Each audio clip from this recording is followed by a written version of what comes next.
Il-Ministeru għall-Edukazzjoni, l-Isport, iż-Żgħażagħ, ir-Riċerka u l-Innovazzjoni nieda politika li permezz tagħha qed jiġi żgurat li l-voċijiet tal-edukaturi jkunu ċentrali fil-proċess tat-teħid tad-deċiżjonijiet.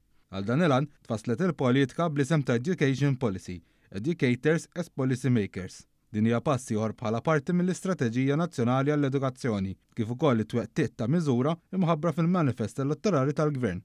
Dan ir-rigward ukoll u bħala parti minn din il-politika żviluppata bil-kollaborazzjoni bejn id-Direttorat għall-Ippjanar u Ħsieb Strateġiku u d-Direttorat għall-Monitoraġġ u l-Evalwazzjoni tal-Politika inħoloq il-grupp ta' tmexxija tal-Forum tal-Ħsieb għall-futur tal-edukazzjoni f'Malta biex jiżgura teħid ta' deċiżjonijiet ibbażati fuq l-evidenza. Il-politika ġdida tagħmel enfasi fuq diversi stakeholders fil-proċess ta' konsultazzjoni, kemm dawk interni li jinkludu l-edukaturi u l-dawk fit-tmexxija tal-iskejjer kif ukoll dawk esterni li jinkludu ministerji oħrajn, rappreżentanti tal-industrija u organizzazzjonijiet tas-soċjetà ċivili.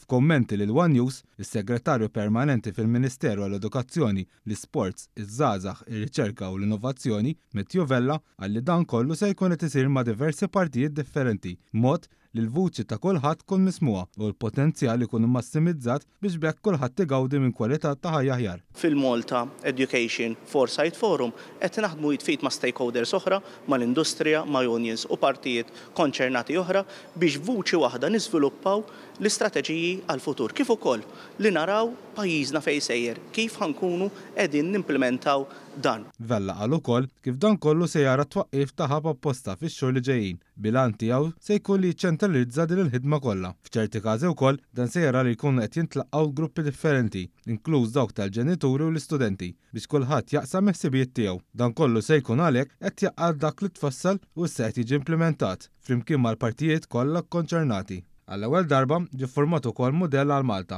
fejn il-Ministeru ħadem mal-Organizzazzjoni għall Kooperazzjoni Ekonomika u l-Iżvilupp, l-OECD, b'kummenti pożittivi għal kif dan tfassal ibbażat fuq ir-riċerka li saret u mhux ikkopjat minn pajjiżi oħrajn. Il-Ministru Grima sqar kif dan kollu jikkonferma kif il-pajjiż hemm maċċa strateġiji bħal dawn li joħorġu mill-Manifest Laburista u l-Istrateġija Nazzjonali u fiċ-ċentru tagħhom hemm l-edukaturi. Dak li ħabbarna llum jimxi pari passu ma dak li hija ftehim kollettiv settorjali li kien l-aqwa ftehim li qatt sar għas-settur edukattiv ġewwa pajjiżna u llum il-ġurnata b'dak li ħabbarna qegħdin nagħtu aktar għodda sabiex jiġi implementat propju it-tessut ta' dan l-istess ftehim settorjali kollettiv.